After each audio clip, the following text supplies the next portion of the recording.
Hi everyone, it's Angelia Trinidad, CEO and founder of Passion Planner, and you're watching The Game Changer, where I share game-changing ideas that have helped me on my journey to becoming a millionaire, but most importantly, help me live more intentionally.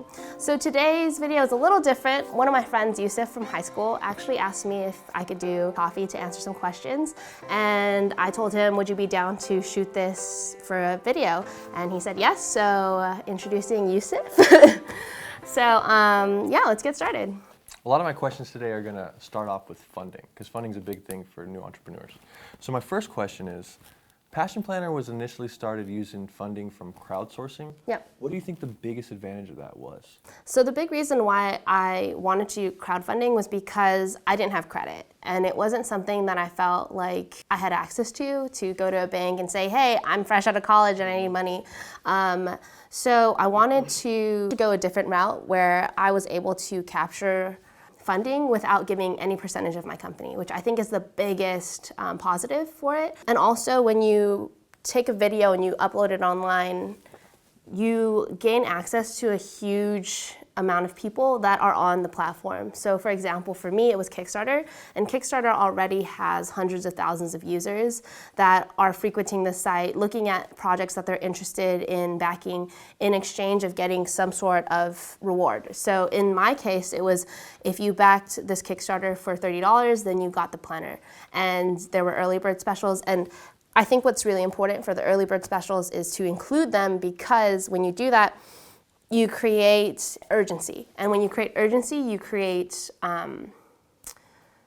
momentum, and with that momentum comes virality. So I think it's really important to have some sort of discount for your first X amount of backers, because then you incentivize people to act very quickly, and because of that, then the algorithm then favors you and puts you onto popular or...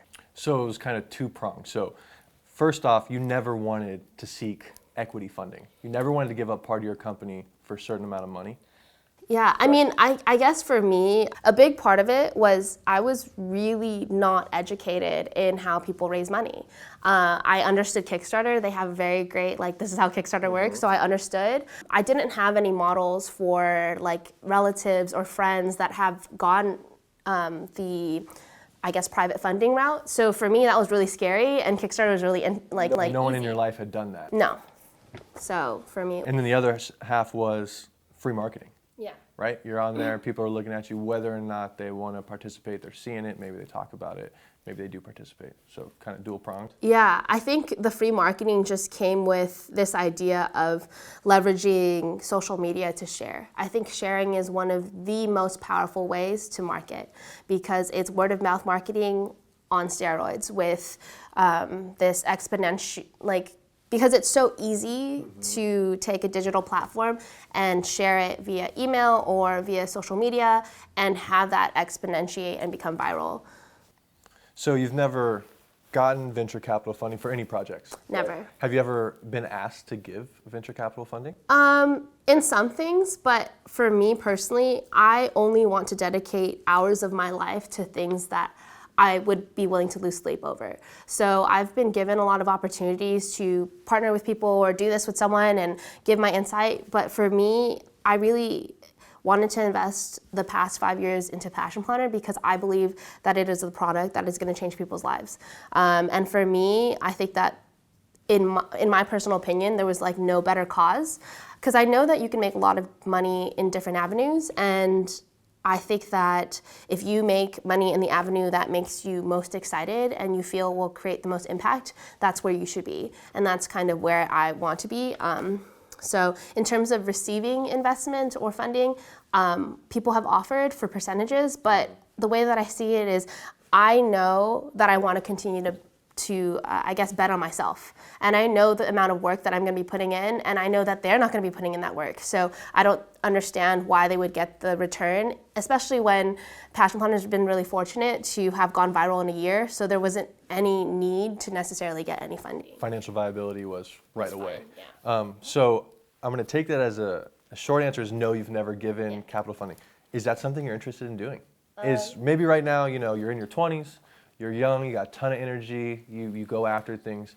Is there a time you think in the future, near, far, where you're going to be like, that person has what I have. And I want to back that person. I believe in that person and what they're doing. Yeah, I think that that's going to happen probably in my mid-30s. Think that I'm at that point yet. Okay. I think that when I want to shift my mind into a mentorship role, that's something that I'd be looking forward to. Right now, I feel like there are so many things that I want to bring to life.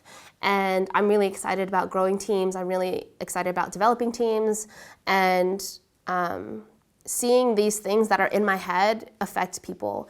And I think that it'll happen in time, but at this point in time, like, it's just not something that I just don't have enough brain power to split myself in so many different ways. And make sure everything's going how you Yeah, because nah. So you mentioned being a mentor. Yeah. Do you have any mentors? I actually feel like if you would have asked me this question at the beginning of the year, I probably would have said no. I would have said Google. Like, for real, I've answered that in interviews before. But I realize now that a lot of my mentors come as my friends. Like, they're my really close friends that have been with me for a long time. And sometimes they're my mentors, and sometimes they're like, they work with me on my team and help me grow this company. And we're making this thing happen together. And they keep me in check.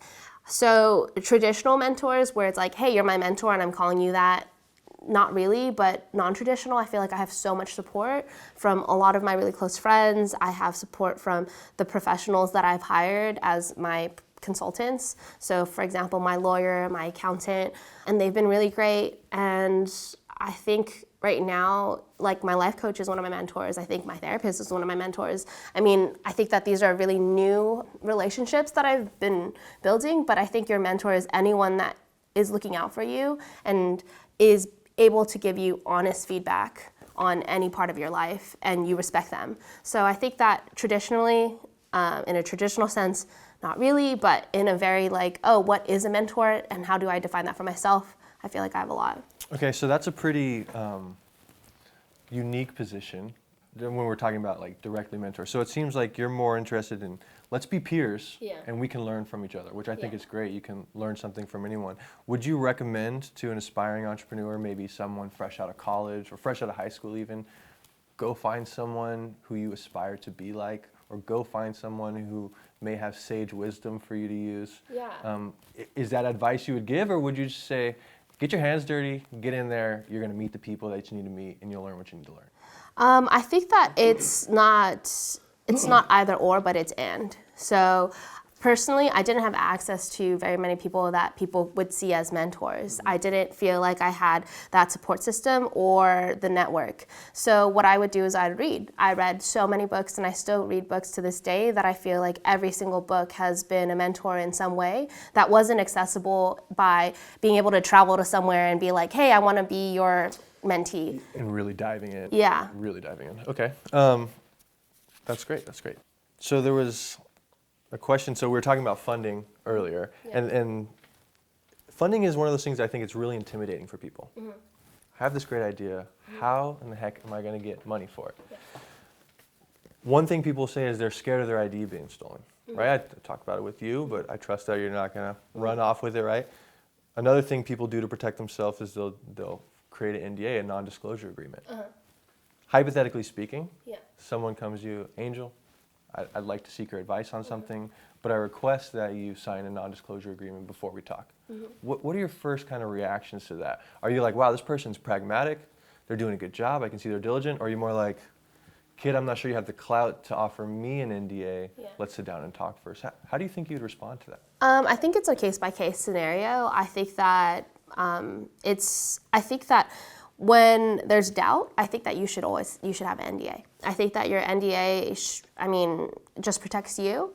But again, there is definitely cons to that because some people take that very differently. So it's a big case-by-case scenario. I think what really matters in the situation is what are you able to deliver? Because you're saying like, okay, a lot of people have ideas. Tons of people have ideas, but very few people start to do things with their ideas. And then people that start, very few people follow through with their ideas. And then even less than that are people that are actually putting in the consistent work and going over and through these hurdles. So every single time you're getting a smaller and smaller percentage of people that are willing to do the work. And on top of that are people that are making excuses for whatever reason. They have another job, they have debt, they have other responsibilities, and there's just so many types of people that when you get to a point where it's like someone's actually going to execute on that idea, it's a very small amount of people. And I think that what's really important in this discussion is to think about what kind of edge do you have, all of those things, plus this passion and this drive to make this thing happen. I think that is so important, and a lot of people don't think about that. And I think that that is one of the key determining factors of if you should pursue a business or not. Like, if you're willing to lose sleep on it, you're willing to trade years of your life for it, you're willing to give up all of this other stuff for this idea, then you should pursue it, because you already have an edge against so many other people, because what it comes down to is how much work are you willing to put in and how much impactful work are you willing to put in. And that might be leveraging network, that might be doing research, that might be finding investments, that might be doing a Kickstarter. Every single time there's an action, more people get weeded out. So I think that it's really important. I think an NDA is just a piece of the puzzle. I think that most great people aren't thinking about stealing your ideas, and they also probably wouldn't want to stake their reputation on stealing your idea. But again, I don't think that would hurt to just say, hey, I'm gonna have you do an NDA. The only con to NDA is like if you're talking to an investor and then that investor is interested in other things that are related to your product, then it limits them, and that becomes a really tricky situation. Conflict of interest. Yeah, Or something like that. so. So you just kind of laid out a lot of what I think my next question was trying to get you to say. Mm-hmm. Now, this is different than just funding. This is more, let me give you a hypothetical situation I think will work. So imagine there's a chef that you know, and he has an idea for a tech product or invention or application. So the question is, should entrepreneurs pursue what they think are great ideas outside of their area of expertise? I think that the bigger question is, what is the main objective of the entrepreneur? So, for example, if it is to, like, what do you want at the end of it? Do you want this to impact the world? Do you want to be a big part of it? Do you want it to be something that makes you money? Like, what is the objective? Because then the objective informs how you should go about it. And those don't have to be mutually exclusive, do they? No, Right. they don't. So there's like this huge spectrum of what a business is and what it can be and how it's going to affect you. So I think it's really important to get really clear on how involved you want to be and what the end goal is for the company. Because when you start thinking about that, then you start to understand, okay, well, I might not be the best person for it, and I'm willing to partner with someone, and I just want this idea to thrive and have its best opportunity to be like highly impactful. So that would be very different than saying, this is my vision and I want this particular thing to be executed this way because I know if I give it to someone else that might be misconstrued, and then that is when you start to think, okay, I need to take on that burden. But also you need to think about what kind of responsibility can you take on, because that's super important as well. If you are working or you have something else that you have to do, you have a family, then you also need to take that into account and think about, okay, if my personal life is going to affect the velocity of this project, then it might be worth finding a partner to then help you. Or putting it off to a time where you can do it, right? Yeah. I like that. So you kind of touched on it again. I love the path that we're going down here. So my next question is, now I have this great idea, right? Tech idea. But I'm not a tech entrepreneur, and I don't know if I have what it takes to be a tech CEO. Should you necessarily be the CEO of your own business? Why or why not? I think that being the CEO, I feel like it's a title that people really misunderstand. I think that the CEO is the person that's making executive decisions on pretty much almost all fronts, but that looks different from a 5-person team to a 50-person team to a 500-person team. I think that depending on what your wants and needs are in terms of what kind of lifestyle you want to lead, that will inform your decision. So I think that when you're a CEO, you're managing lots of things and wearing lots of hats, and those hats are going to change. And if you're good with that, if that's the lifestyle that you want, then yeah, you should be the CEO. But I also think that there is value in saying, this is not where I create the most impact, and I'm willing to step down and put someone in that position that can make the right choices and is in alignment with my vision. And I think that's really important.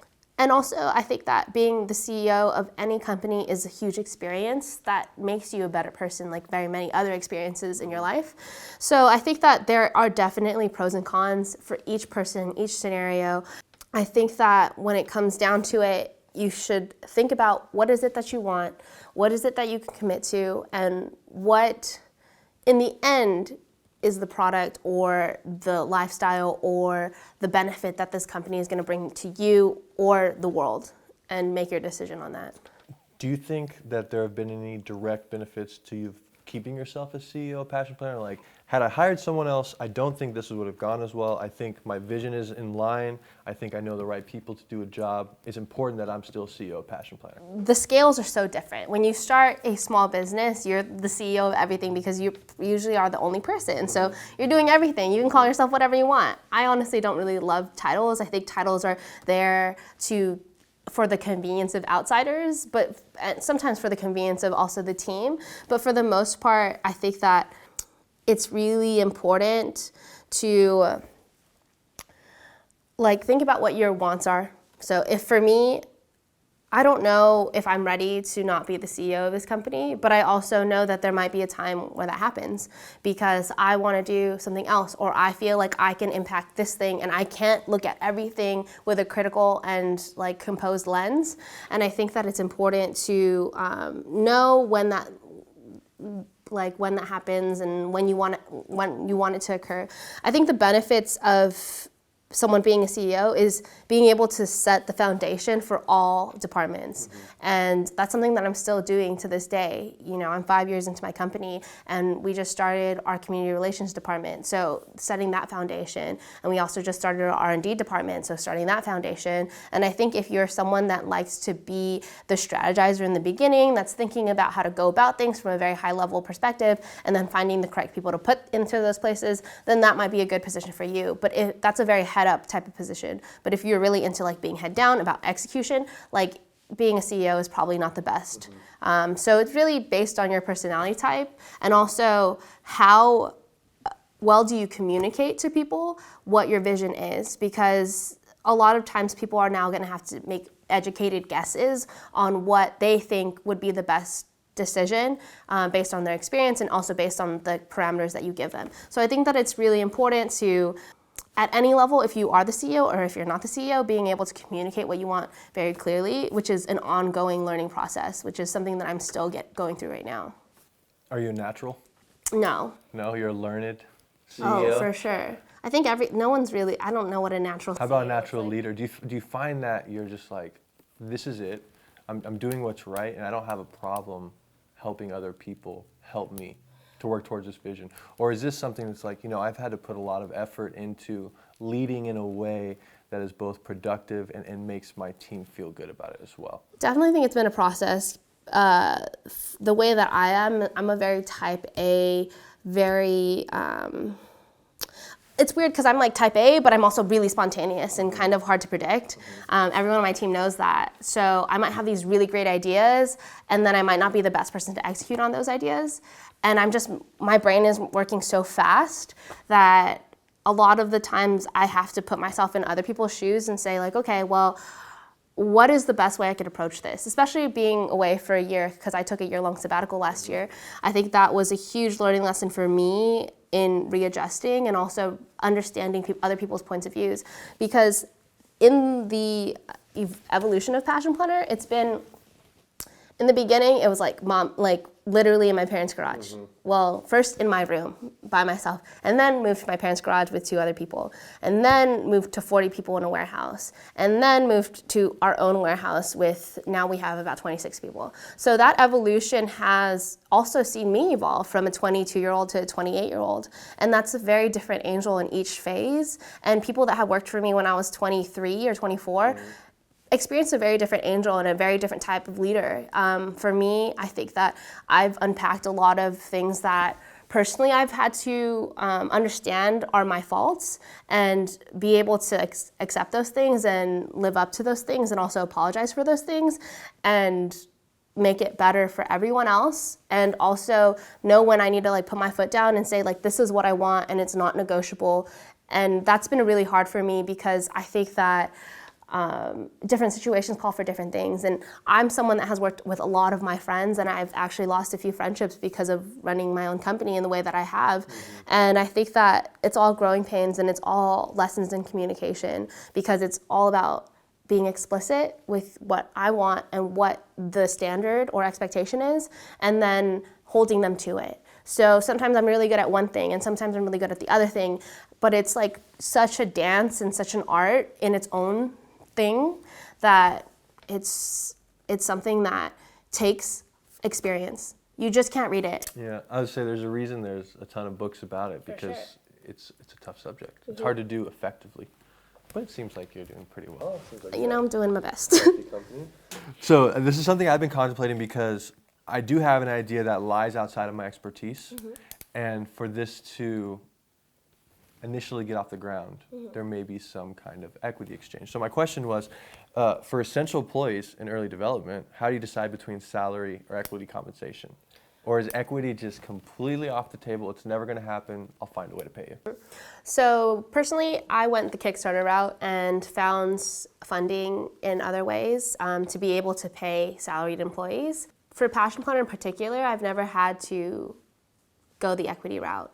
So that's not really something that I'm thinking about, or taking this company public, but who knows, maybe in the future that might happen. So you touched upon two things, and it's going to go to the same question. One, how important it is to like the people that you work with, and how an enjoyable work experience with people who have buy-in is really important. Now, you've also talked about how you've lost some friendships over business. My last business, I lost a friend. There's a duality. Now I know something about that person I didn't know before. That's good. I lost a friend. That's not so good. With your experiences, would you recommend hiring or working with a friend? I think you definitely can. I think that some of my best people on my team are my friends. And I think that I love being friends with people that work for me. But there definitely is a trade-off. I think that there is a hierarchy, which then leads to some complications. And that also, because there's a hierarchy, there's this whole potential for miscommunication, because then you become like not as approachable, because you're not seen as a peer anymore, you're seen as their boss. Meaning that in other situations where they would feel comfortable talking to you about something, then they're like, am I gonna get fired? Am I gonna get in trouble? Are people, this kind of thing is happening, which can lead to other people then talking about you without being really cognizant that might like come back up, and then there's like an issue there. So I think for me, one of the main focuses this year is really creating a pathway for honest and candid conversation from all levels of the company. And that's something that I feel like we didn't put enough value in, because I thought it was an assumption that this was what we were gonna do.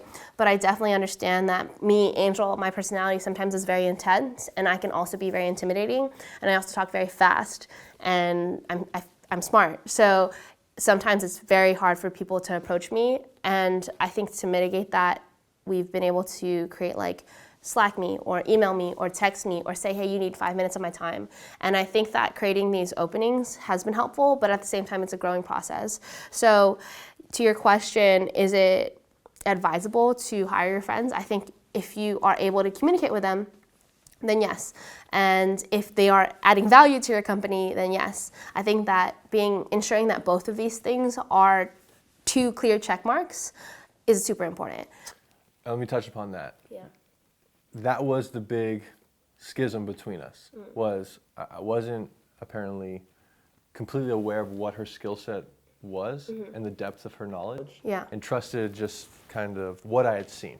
And maybe it wasn't enough, and I didn't evaluate my future business partner well enough. So a lot of our discourse came from, hey, you're not doing this correctly, or you're not putting in enough time in this aspect. And so I think what you said, when is just really knowing what their added value is so important. And I think that is something that I don't know how we emphasize this again, but understanding that if you do take a business partner, what they're capable of, what their pros and cons are, and just what is their added value. I think that's huge. And I think being able to explicitly state that, and I think is super important.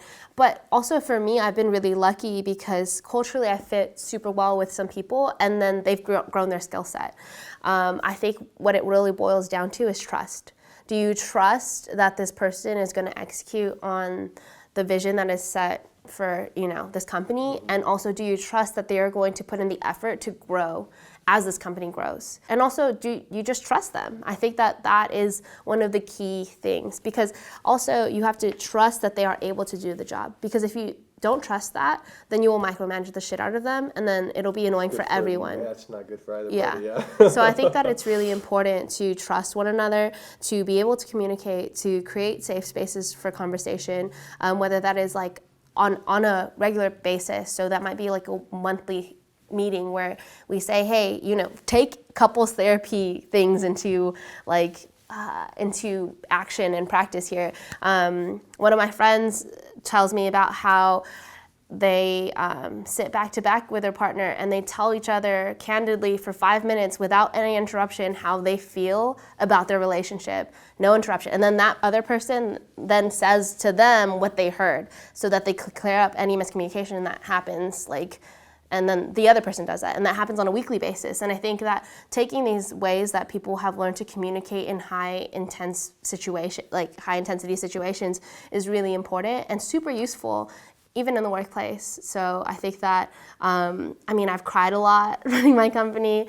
I have been upset a lot. I've said things that I feel like retroactively, I'm like, oh man, I shouldn't have said that. And I think when it all comes down to it, it's when I apologize, do they trust that my intentions weren't to hurt them, and vice versa. And I think that if you know and trust that both people really care about each other and just want what's best for one another, that is like a solid foundation for any relationship, including a working relationship. I think the fact that you compare a working relationship and a romantic relationship is spot on, because in my experience, there's nothing closer to a romantic relationship in the compromise and the headaches, but the desire to also make it work, as there is in a business relationship. Sure. Those two parallels, I think it can't be stated enough. And so if you have experience with either one, so if you have experience romantically, you know how much work it takes. And I think that's something that's really important and people don't think about. For sure. And it's definitely something I took for granted. My thought was, I like this person seems quite competent, let's do it. When it should have been, I love this person, and I know this person and what this person's capable of. And I think it's just so important. Now you don't have a business partner. Do you think that the business has benefited because of that? So you haven't had to waver, you haven't had to cast votes. I think this is right. If it's wrong, we'll find out soon enough, but I think it's right and we should move forward. I definitely think there's pros and cons. It's kind of like having a single parent family versus a, like a 2-parent household. And I think that it's important to, again, be able to communicate, because it doesn't help that if I make a decision and it pisses everyone off. It doesn't help me at all, So, and also there have been times where in my company I feel like I'm completely alien to everyone because they're on one side and I'm on one. And then I make the executive decision and then they don't like it. So for example, when I decided to change our 3 sizes to 1, that was my decision because I really wanted to simplify and streamline the whole company.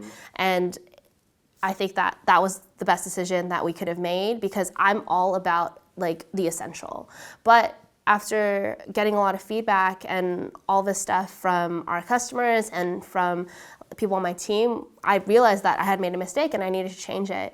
But then I made that mistake and I felt like it was just me. It was all me, And I think that can be really alienating and scary because also people don't want to talk back to their bosses. So it's like a weird thing.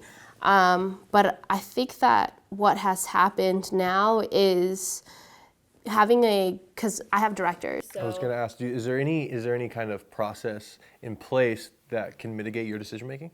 There is, but ultimately I will make the decision. But at the same time, I feel very confident and comfortable in making compromises if it is for the best of the company.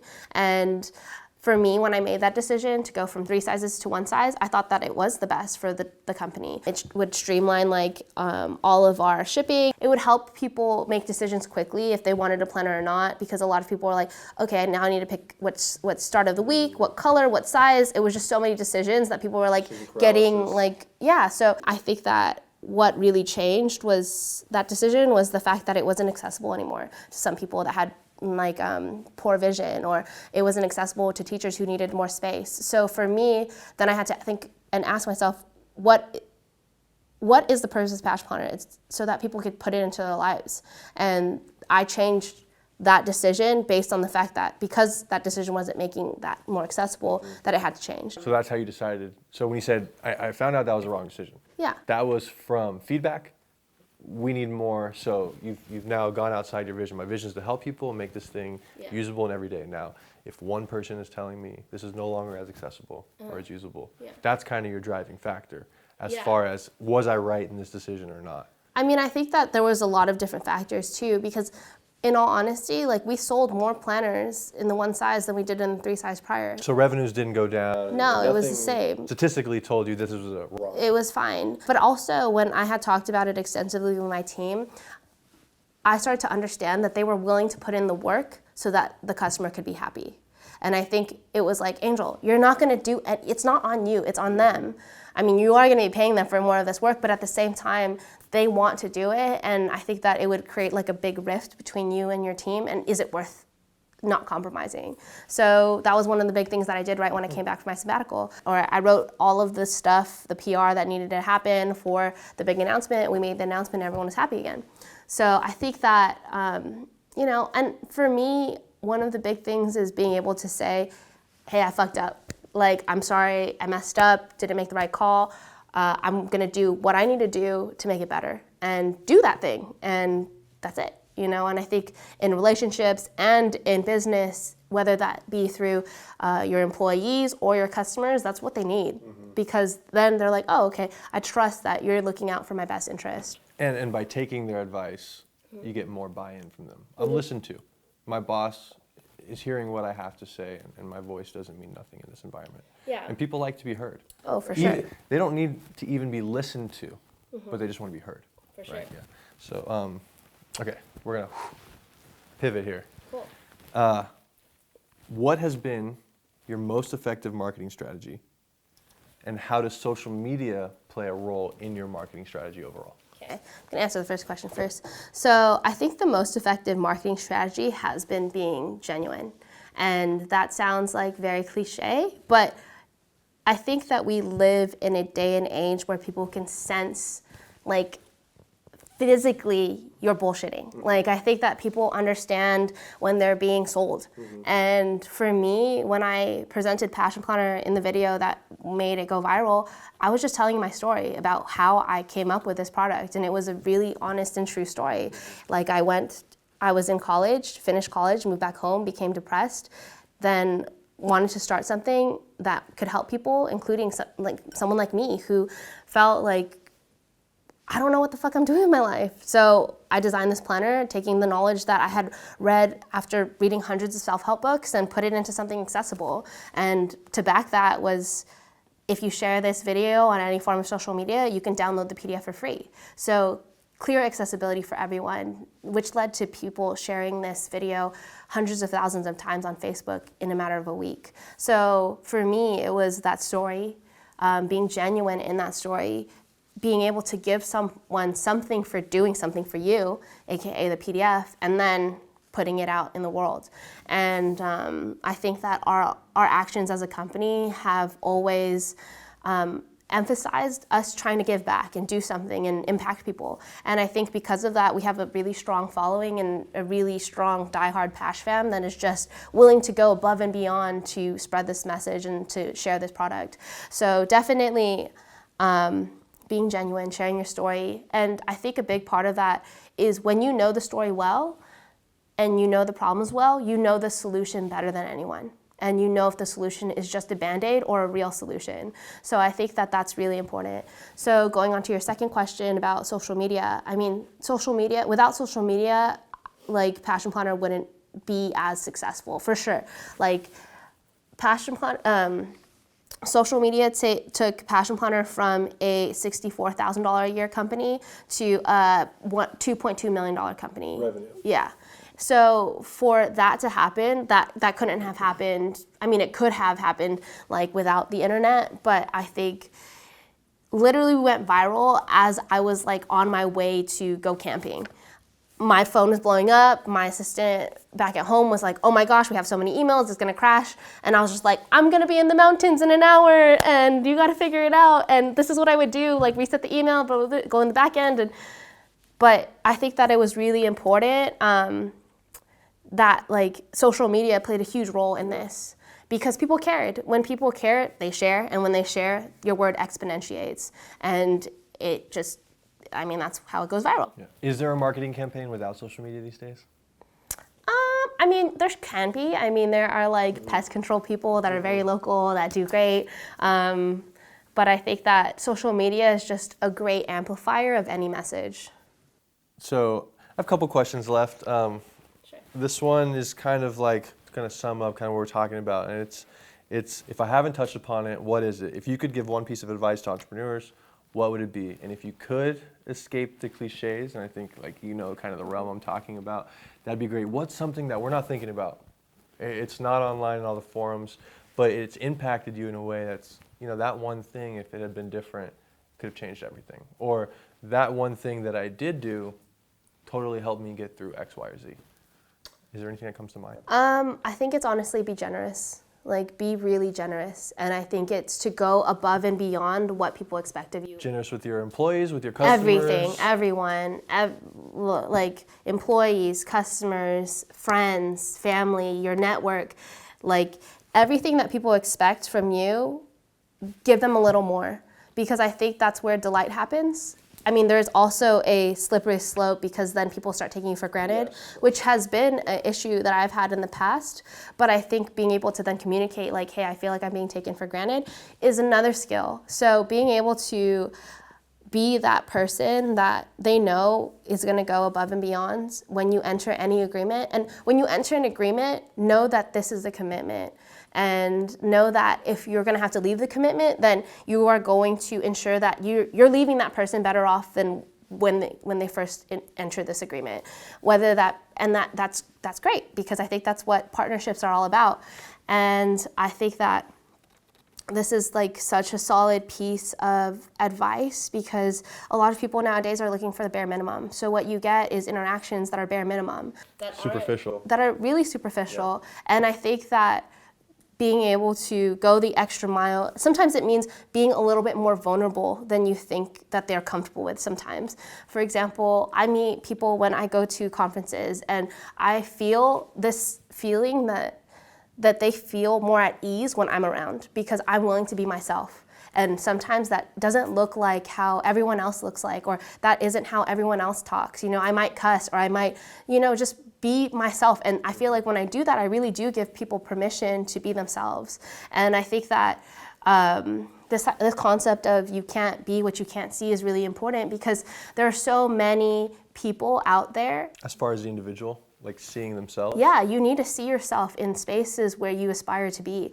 And for me, I think that everyone, especially people that are in minority realms or have had any type of struggle, you can be a beacon of light for people that can relate to you. Because no matter who you are, whether you are a person of extreme privilege, there is also a demographic of people that are looking at that person and being like, hey, I understand your struggle and I want to relate and I want to connect to you and I want to help you. So it's all parts of the spectrum. I'm not just talking about people that are completely not privileged or completely on this spectrum of disadvantaged, like livelihoods. So I think that it's really important to be models and to show up fully as yourself and show up and like deliver what you think is your best at that time. And I think that's so important.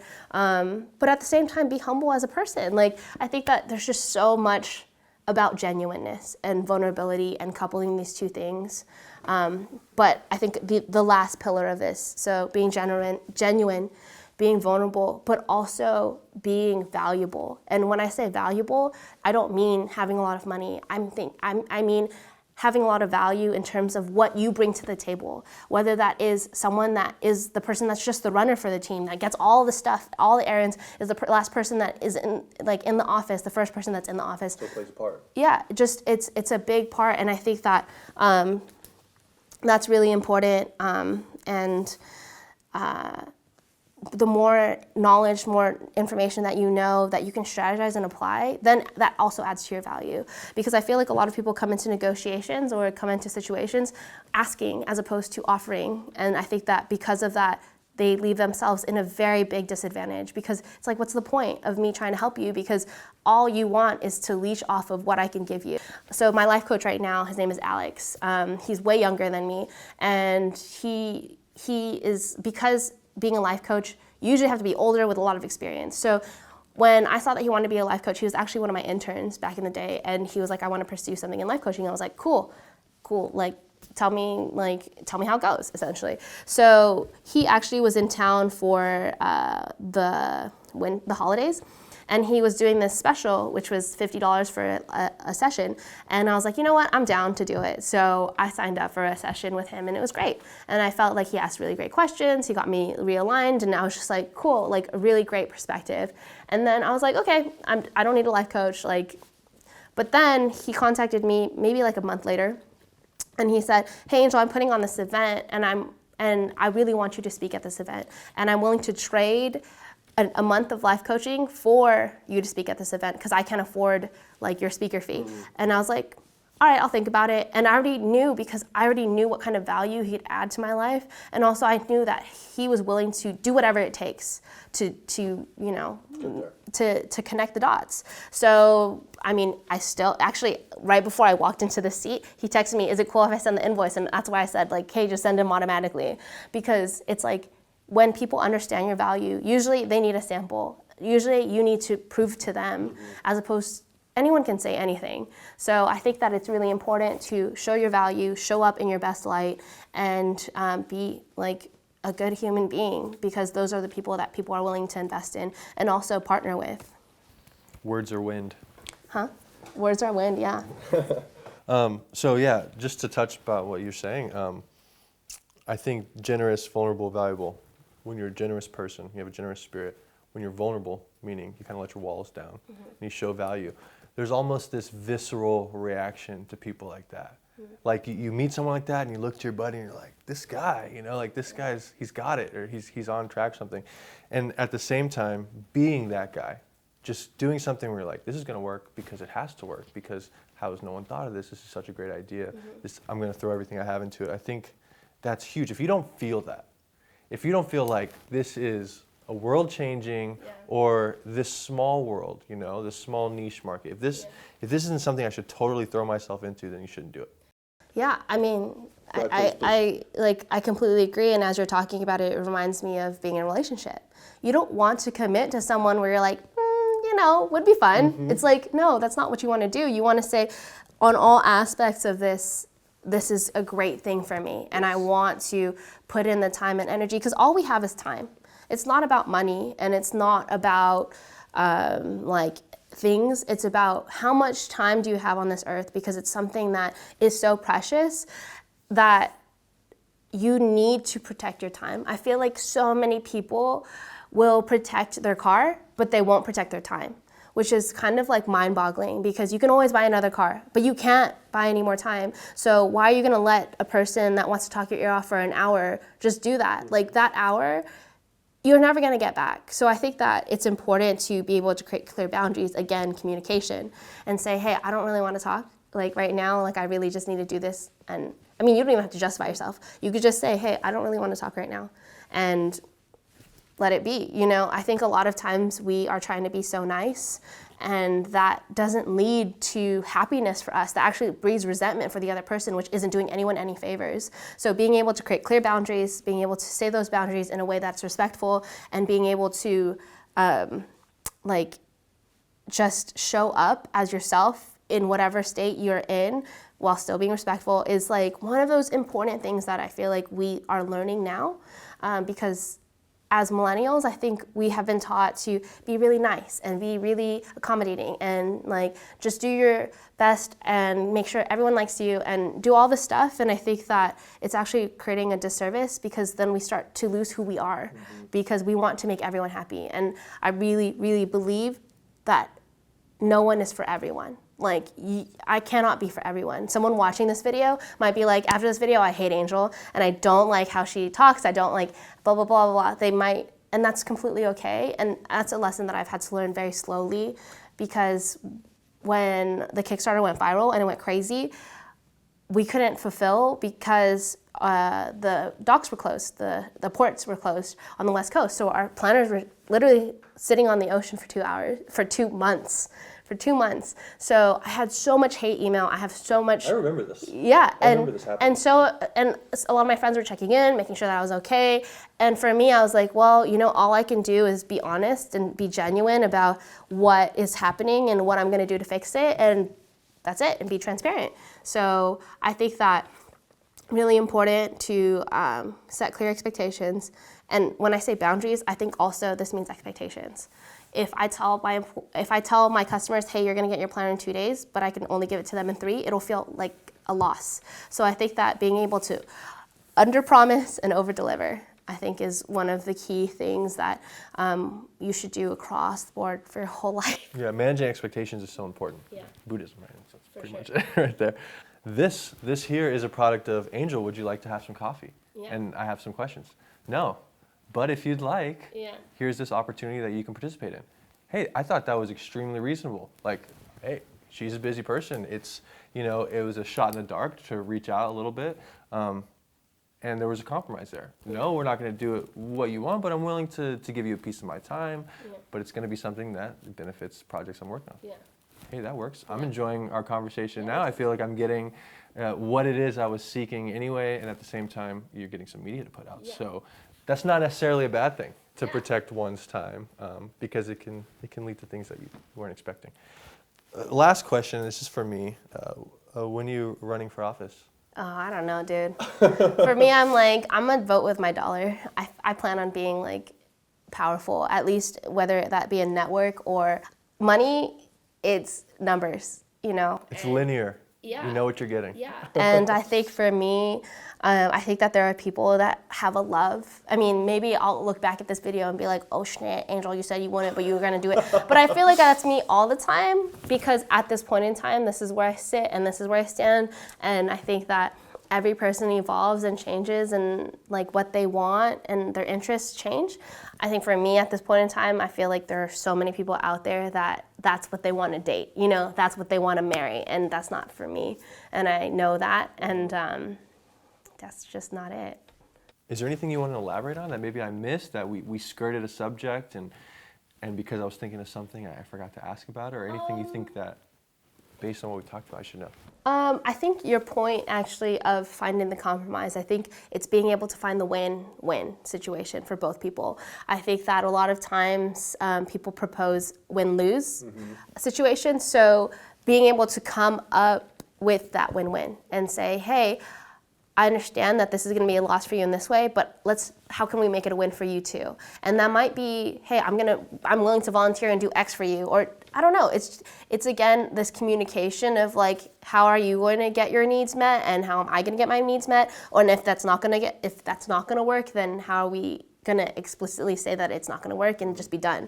I think that it's really important, and it's something that I feel like also happens in relationships. It's interesting that relationships have come up a lot in this conversation, but I think it's really important because the way that I see it is a relationship is not a compromise, it is a negotiation. When you compromise, someone is giving up something. When you negotiate, people are saying, hey, these are my boundaries, can we work within these boundaries? And okay, you can't give me this, but you can give me that. And I think that a compromise is a loss for someone sometimes, and a win for someone. And this is like more of like, hey, let's find the wins for both of us. Gotcha. Yeah. Well, thanks for watching. If you have any questions about running a business or starting a business, feel free to comment them down below. I will be making another video in the future, maybe in the next couple of months, and you might get your question featured. So thanks, Yusuf, for all your great questions. I really appreciate it. So remember to like, comment, and subscribe. It really means a lot to us. We spend so much time and energy making these videos, and hopefully they are super valuable to you. And if you could just take 1 second to do that, I'd really appreciate it. And remember, it doesn't have to be perfect, it just has to start. See you next time.